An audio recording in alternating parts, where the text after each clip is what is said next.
My family laughed when I walked into my father's funeral. Not whispered, not hidden, laughed. As if my grief were a punchline. As if the last 10 years had been one long, ridiculous joke. I stood in the chapel doorway, clutching Caleb's small hand in mine. And for a moment, I considered turning back. The air inside was thick with old perfume and older judgment. My heels echoed against the hardwood floor like they didn't belong there because maybe I didn't. Eyes turned. Heads tilted. Mouths curled. There they were. My perfect sister Lindsay in her black designer dress. My brother Mark smirking in his tailored suit. And a dozen aunts. Uncles. Cousins. All wearing the same expression. Why is she here? I didn't answer them. Not with my eyes. Not with my words. I just walked forward. One step. Then another. My pulse thundered in my ears. Caleb squeezed my hand harder. We made it to the back pew. The furthest from the altar. The farthest from the family. I didn't come for them. I didn't come for apologies or approval. I came for closure. The preacher began, his voice a flat drone of prayer and memory. I heard words. But none of them were about me. I wasn't mentioned. I wasn't mourned. Lindsay's eyes flicked toward me once. Her mouth twitched into a smile like a knife. Guess the prodigal daughter thinks there's money left, she whispered to the woman beside her. A few soft chuckles followed. Mark didn't even try to hide his. Caleb looked up at me. Confused. I ran my thumb over his knuckles. It's okay, I whispered. But it wasn't. My chest was tight. Not from grief, but from being invisible, from being erased. The preacher closed his Bible.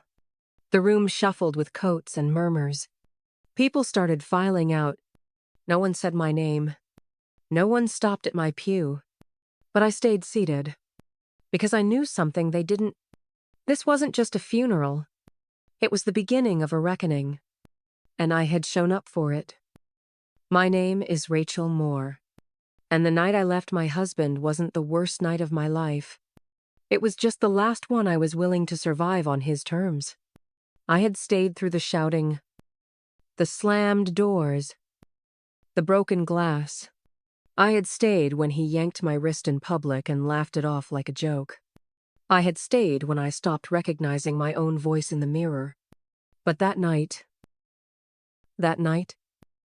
he threw a glass. Not at me. Not exactly.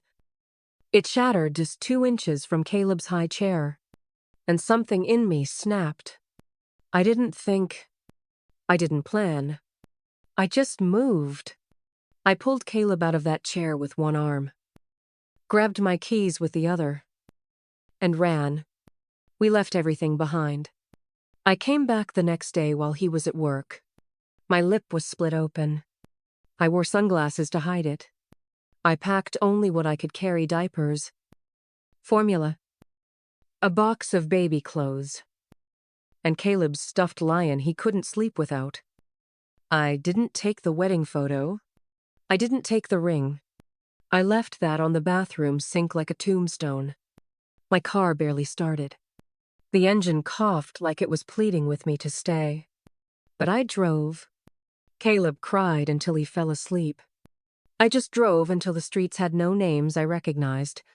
I stopped at a gas station in the middle of nowhere. I took Caleb to the bathroom, cleaned the blood off my mouth, and stared at my reflection for what felt like hours. You're still here, I told myself. You didn't die in that house. And that's when I did something foolish. I drove to my father's house. It had been years. But I thought, maybe. I stood on his porch with Caleb on my hip and a suitcase in my hand. I was shaking. He opened the door, looked me up and down, and said the words I'll never forget: "You made your bed." Rachel, Then he closed the door. No imbrase. No warmth. Not even a porch light left on. I didn't cry. I just stood there. Still. Like the part of me that hoped for shelter finally accepted there wouldn't be any. That night, I slept in my car with Caleb curled against my chest. One hand on the steering wheel, the other around him. I told myself, just one night. But in my heart, I knew. We were on our own now. I didn't shatter that night, but I cracked. And the woman I used to be never fully came back. After my father shut the door, I stood on his porch for 10 full minutes. Not crying, not begging. Just still. I had grown up in that house, learned to tie my shoes on that porch, took prom pictures under that oak tree, and now I wasn't even welcome to sit on the steps. I didn't call anyone else in the family that night. But word travels fast in Charleston. By morning, I had messages from my cousin Teresa. This isn't how we do things. You're making it worse. You should have worked it out with your husband? One even said, you left your marriage? Don't expect us to clap. I remember staring at my phone and realizing something simple. Something awful. I didn't have a family anymore. Not in the way most people meant that word. I wasn't divorced and broken. I was disowned and erased. A few days later, I called my Aunt Delilah. She used to sneak me extra dessert at family dinners. I just need a couch. Just a few nights. I said, for Caleb's sake. She hesitated. Too long. Then she sighed. Your uncle doesn't want the drama. Rachel, we love you. But we can't get involved. Click. That click hurt more than any bruise. They didn't want me back because they didn't want to deal with the truth. It was easier to call me reckless than to face the fact that they'd let me suffer quietly for years. So, I stopped calling. I stopped hoping. And I started surviving. I drove south until my gas tank said empty, and the sign said welcome to Savannah. It was quiet there. And the people didn't know my name. I found a motel that took cash. A food bank that didn't ask questions. For the first few months, we lived out of my car.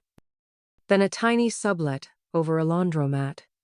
I got a job at the public library reshelving books. Minimum wage. Night shifts. Caleb slept on a mattress on the floor while I read to him with a flashlight. Some nights I went to bed hungry so he didn't have to. And even then, especially then, I'd find myself staring at that cracked ceiling and whispering, they'll never let me come back. But over time, I stopped needing to. Savannah wasn't home. Not at first. It was just where the car finally gave out. But sometimes, we don't find home, we build it. I found a tiny room for rent above a laundromat. It smelled like detergent and mildew. But it was dry. And it locked. That first night, Caleb slept on a nest of blankets on the floor. I stayed up listening to the washing machines rumble downstairs and told myself, this is the bottom. From here, we climb. I got a job shelving books at the public library. It paid just enough to cover rent and milk. Every morning, I packed peanut butter sandwiches and walked Caleb to the little daycare down the block. Every night, I read to him from secondhand books we borrowed from work. Dr. Seuss. Good night, Moon. Some nights he asked why we didn't have a real couch, or why his bed was on the floor. And I'd say, because we're still building our house, baby. One night, after I said that, he looked up at me, blinked slowly, and whispered, but this already feels like home. I nearly broke in that moment. Not from sadness, but from the weight of how much he believed in me. That's the thing about children. They don't see what's missing. They see what's given. And I gave him everything I had. There were hard days. Of course. Times when I walked past restaurants and inhaled the smell just to feel full. Times I skipped meals so Caleb could have seconds. Times I thought about calling my father again, just to hear his voice. But I didn't. I mailed a birthday card instead. No return address. Just a few crayon drawings from Caleb and a $20 bill tucked inside. I never got a reply. I didn't expect one. But I kept sending them. Every year. Every Christmas. Every time I could spare a little. Through Mr. Gerald, the old man who lived next door to my father. He never said much. But he never returned the envelope either. I never told Caleb. Not about the money. Not about the bruises. Not about the porch. Because I didn't want him to grow up bitter. I wanted him to grow up better. And maybe part of me hoped that my father would open those envelopes and remember not who I had been, but who I had become. I sent the last envelope 2 months before he died. Just a few grocery coupons. A hand-drawn card from Caleb. And $50 I probably couldn't afford to give. There was never a reply. There never had been. And by then, I had stopped expecting one. Life had settled into quiet patterns. Caleb was 9. He liked to draw birds, drink hot cocoa even in summer, and fall asleep on the couch with his feet in my lap. I was still working at the library now full-time with a small raise and a shelf in the break room where I kept his after-school snacks. It wasn't glamorous, but it was ours. Then, the letter came. No return address. Just my name. Written in sharp. Stiff handwriting that I hadn't seen in over a decade. My fingers trembled as I opened it. A single sheet of thick white paper, black serif font. Formal. A funeral announcement. My father was dead. I sat there, holding that letter, feeling absolutely nothing. No anger. No grief.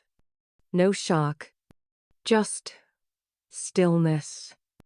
A kind of numb that didn't sting anymore. The man who had shut the door on me was gone. And now someone wanted me to walk through it again. I read the letter 3 times. The service was in Charleston. Same chapel where we used to attend Easter morning. A date. A time. No personal note. No. We hope you come. Just facts. I should have thrown it away. I almost did. But Caleb saw the look on my face. He came over quietly and sat beside me. "Is it from Grandpa?" he asked. I nodded. "Is he gone?" I nodded again. He was quiet for a long time. Then he said something I didn't expect. "Are we going to the funeral?" I didn't answer right away. My throat was tight. I wanted to say no. I wanted to say it didn't matter. But Caleb looked at me again and said, softly, "Maybe he left more than a will." "Mom." I stared at him. Not because he was wrong, but because maybe he wasn't. Maybe there was one last piece of the story I hadn't heard. And whether or not I liked it, I needed to know. I didn't sleep that night. I just sat at the kitchen table with the funeral letter beside my mug of cold tea, turning it over again and again like it might change. Caleb was already asleep, but his words still echoed in my head. "Maybe he left something for you." Something. What did that even mean, forgiveness, regret? A locked drawer, an envelope with 20 years of silence folded inside. I didn't know. But I knew this. If there was anything left unsaid, I needed to hear it. The next morning, I packed 2 changes of clothes and Caleb's sketch pad. He didn't ask questions. He just put on his jacket, grabbed my hand, and said, "I'll sit next to you." Okay. The drive to Charleston felt longer than it ever had. Every mile closer felt like stepping back in time. The streets, the trees, even the humidity, it all clung to me like an old sweater that no longer fit. I hadn't been back in a decade. Not once. Not for holidays. Not for emergencies. I had buried Charleston in my past, but as I crossed the old bridge into the city, my hands tightened on the wheel. My father was gone, but the ghosts were still there. We stayed at a cheap roadside inn off the highway. One bed, buzzing lights, and a vending machine that stole my dollar. I didn't care. I just needed to make it through the next day. I ironed Caleb's shirt while he slept. I sat on the edge of the bed long after the lights went out, staring at the ceiling and wondering if I had made a mistake. Maybe I should have let the past rest. Maybe there was no story left to finish. But I kept seeing Caleb's face. Calm. Hopeful. He hadn't lived through the silence like I had. He still believed in answers. And some part of me buried. Bruised. But still breathing wanted to believe, too. Morning came too early. I dressed in the only black dress I owned, modest. Simple. A little faded at the collar. Caleb reached for my hand again as we stepped out of the motel room. "You okay?" he asked. I nodded. But the truth was, I didn't know. The chapel was smaller than I remembered. Wooden beams stretched overhead like the ribs of a ship I'd once called home. The air inside was stale like perfume and old secrets. I stepped through the doors with Caleb at my side, his hand tight in mine. The hush hit first, then the stares. I felt every pair of eyes like needles, curious, confused. A few even hostile. Whispers rose, like smoke. Is that her? She came back. After all this time, I kept walking. Each step felt like it weighed more than the last. Then I saw them. Lindsay and Mark standing at the front like a magazine ad for manufactured grief. Her dress was expensive. Black lace with subtle pearls. His suit was sleek. His hair neatly combed. Their sorrow looked like makeup well applied, but not meant to last. Lindsay's eyes found mine first. She didn't smile. She smirked. Well, she murmured, loud enough for the pews around her to hear. Guess the prodigal daughter thinks there's something left to claim. Mark chuckled softly. But his eyes were knives. I didn't respond. Just kept walking. Past the stained glass. Past the altar. Past every sideways glance. All the way to the very back pew. Caleb slid in beside me and leaned his head against my arm. I whispered, "We're just here to sit, baby." But we both knew it wasn't that simple.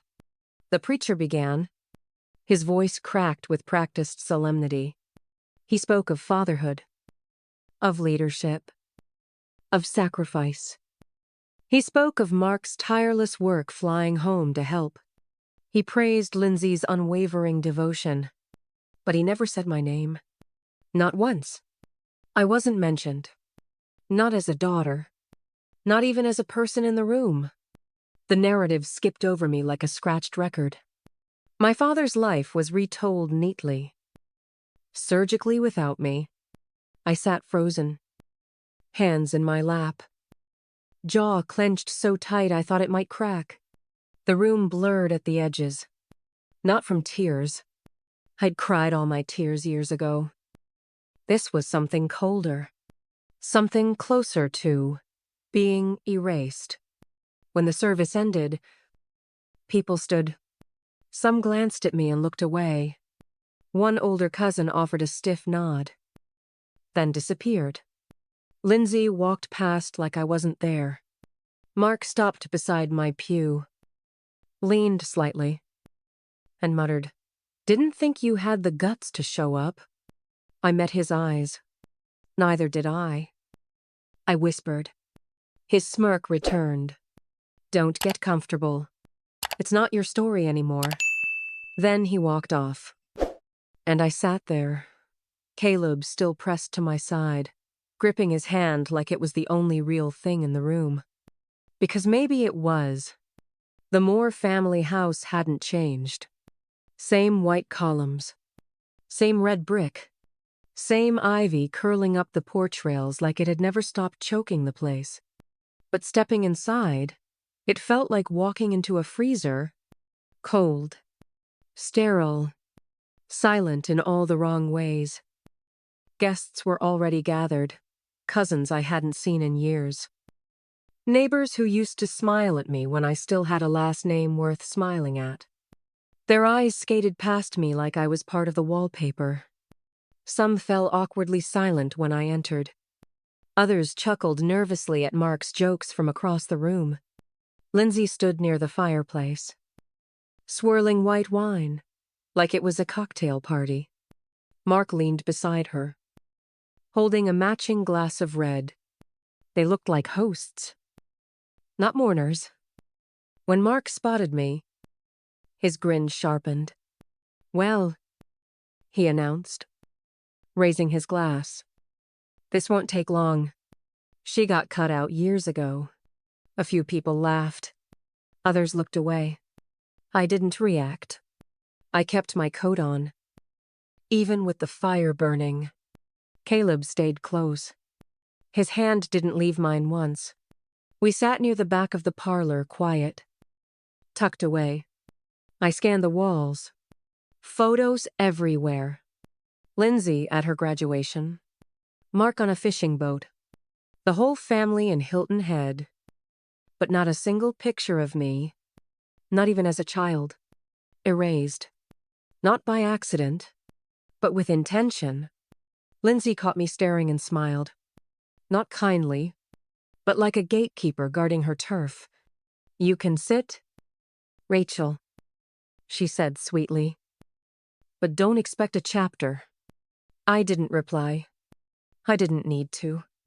Because just then, the front door creaked open, and Thomas Dawson stepped in. The family lawyer. Same gray suit. Same polished briefcase. But this time, he was carrying something else. A small cedar box. Polished, smooth. He looked around the room like he already knew what storm he'd just walked into. Lindsay barely looked up from her glass. Let's get this over with, she muttered. Mark checked his watch. Some of us have flights. Dawson didn't flinch.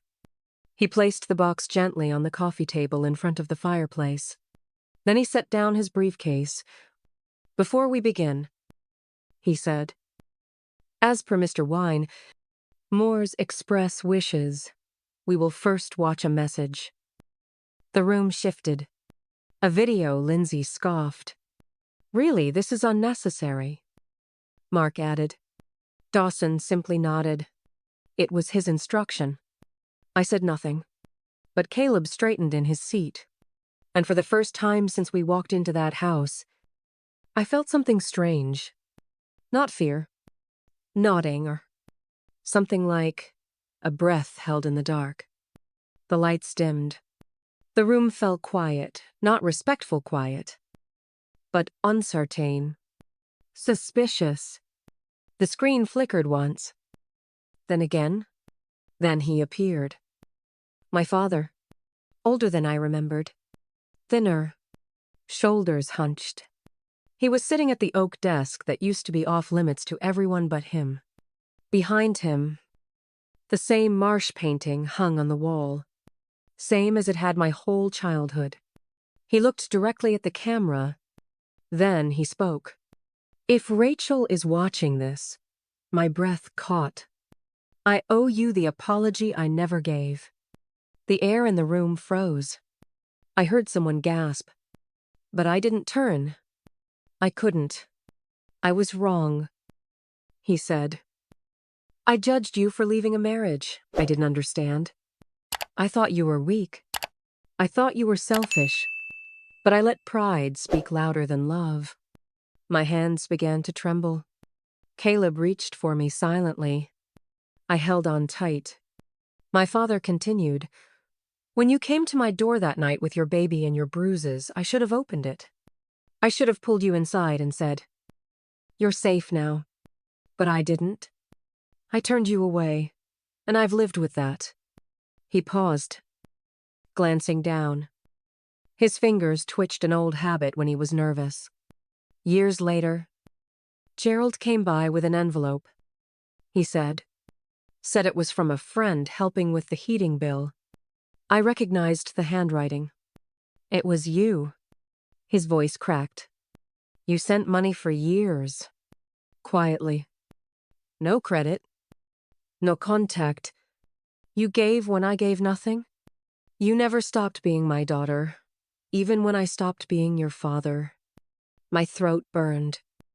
He blink-faced. But the tears came anyway. Silent. "Steady?" My father looked back into the camera. "I've watched from a distance. Gerald told me about the library job. About Caleb. Said he was a bright kid. Said he looks at the world like you do with patience." He smiled. A small, tired smile. "I don't deserve forgiveness," he said. "But if I can leave you with anything, let it be this: I was wrong. You were right.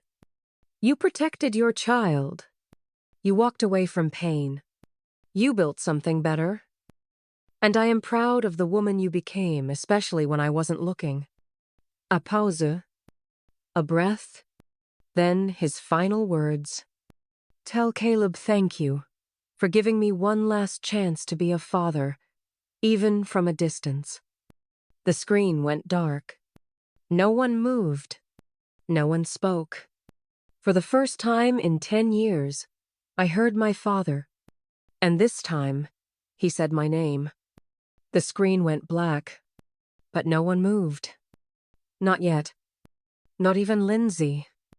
The silence was different now. Not cold. Not mocking. Just stunner. Thomas Dawson didn't wait. He cleared his throat, adjusted his glasses, and opened the leather folder in his lap. "That message," he said calmly, "was provided to offer context." Then he looked up. "Now, as per Mr. Moore's revised, notarized, and legally binding last will and testament," Lindsay let out a sharp breath. Mark crossed his arms. "To my daughter," Dawson began. "Rachel Elaine Moore." The room collectively turned toward me. Like a wind had just blown in from nowhere. I leave the Charleston family residence. Its contents and surrounding land in full. My ears rang. My breath caught. I sat frozen. Caleb's hand tightened in mine. Dawson continued, his voice steady. "In addition, I leave to Rachel Elaine Moore the sum of $250,000 in liquid assets, and all remaining balances from my retirement savings." There were audible gasps. Someone cursed under their breath. I couldn't move. Then Dawson turned to the next page. "To her son, Caleb Moore, I leave a college education trust in the amount of $100,000. Caleb looked up at me, confused, his mouth slightly open. I couldn't speak either, because I wasn't sure if this was real. "To my son, Mark Moore," Dawson continued, "and to my daughter, Lindsay Moore." I held my breath. "I leave the following: a collection of family photo albums, my old military compass, and the Bible given to me by my mother." A sharp exhale. Lindsay shot to her feet. What her voice cracked with disbelief. "This has to be a mistake," Mark stood to, his jaw tight. He was sick. He didn't know what he was doing. Dawson didn't blink. Your father amended the will 2 years before his health declined. It is signed, witnessed, and filed with the county. Mark opened his mouth to argue, then closed it. Dawson pulled out one final page. A handwritten note. He asked me to read this aloud. The room went dead quiet. Dawson read slowly. Let them remember who showed up when it mattered. Let them remember who stayed quiet but never stopped loving. This house belongs to the one person who never asked for anything and gave everything. Lindsay's glass hit the table too hard. She didn't speak. She didn't have to. Her face said it all. Shock. Rage. Defeat. Mark turned away, his mouth tight with fury. And me, I didn't gloat. I didn't smile. I just sat still, for the first time in a decade, finally feeling seen. This is a joke, Lindsay's voice cracked.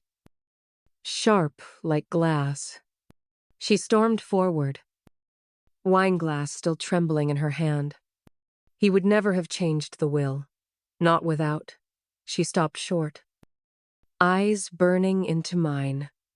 You did something. You manipulated him. Her Akkusation hung heavy. But I didn't move. I didn't flinch, because I didn't need to defend the truth. The video had already spoken.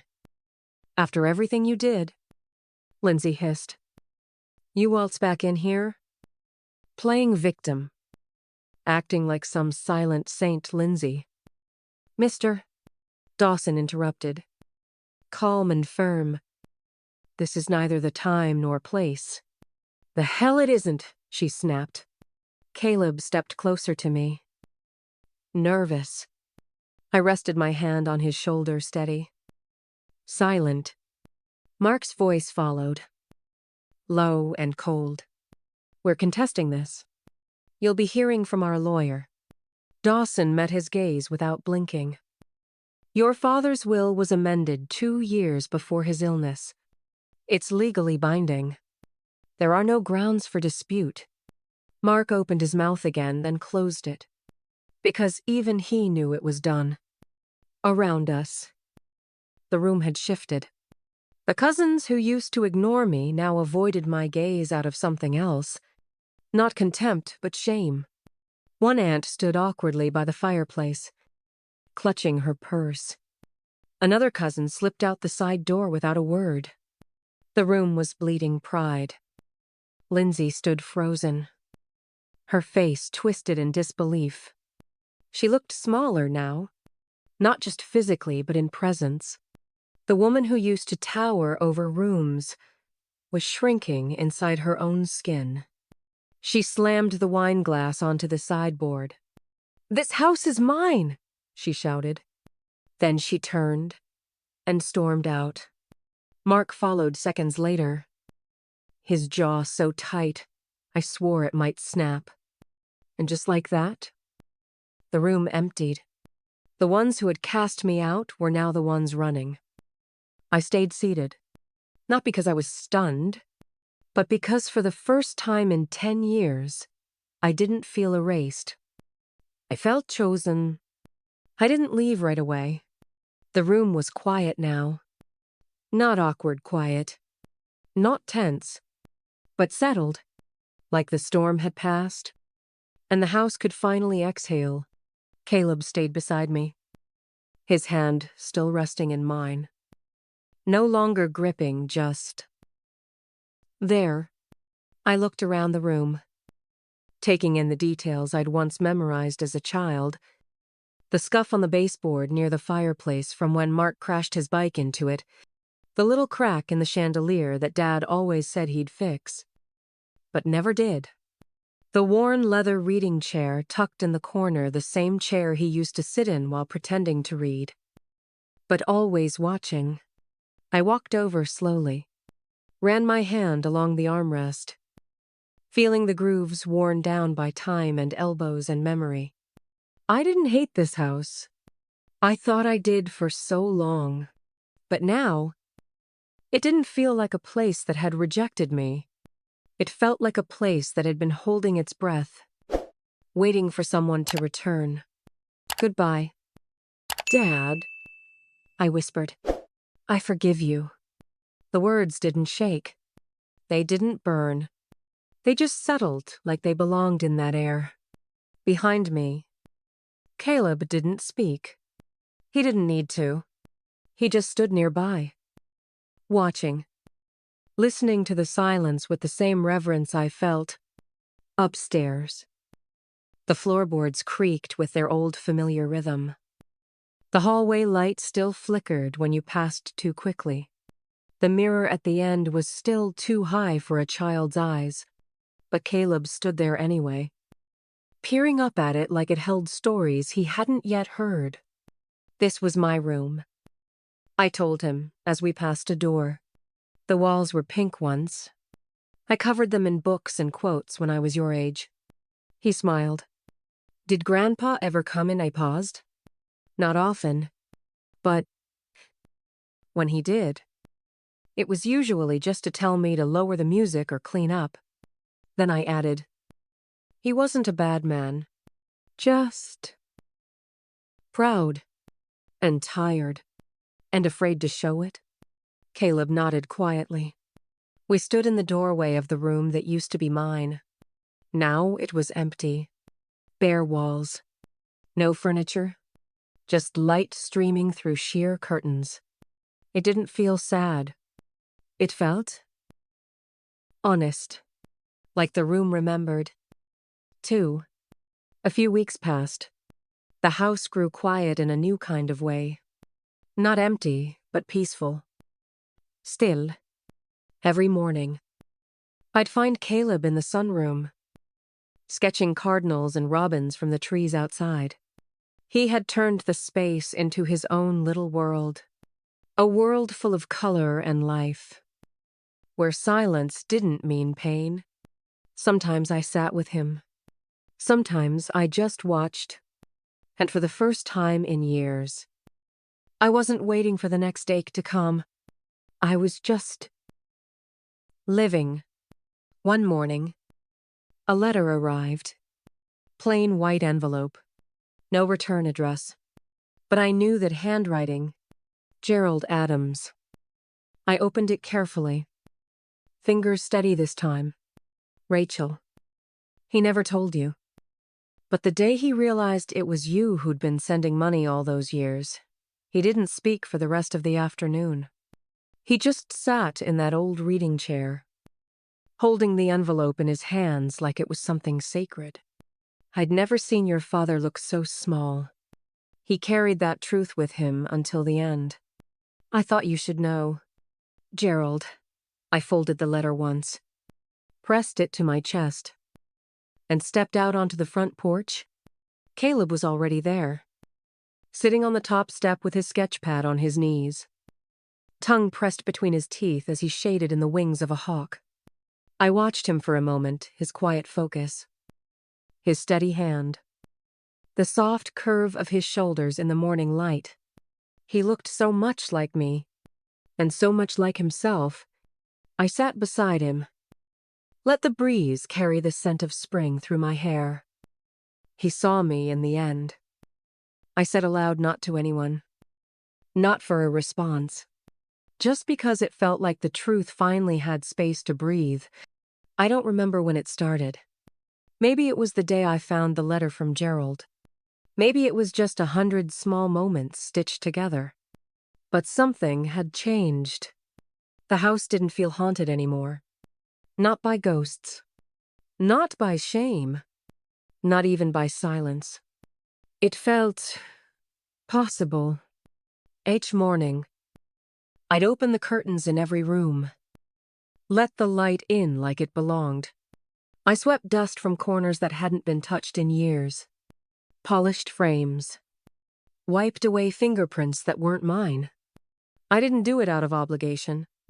I did it because for the first time in a decade, this house didn't feel like it belonged to the family who erased me.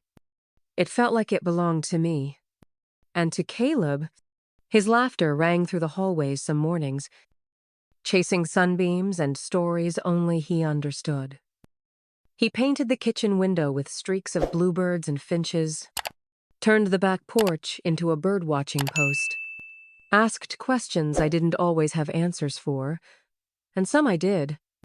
At night, I'd read in the same armchair my father once claimed as his throne.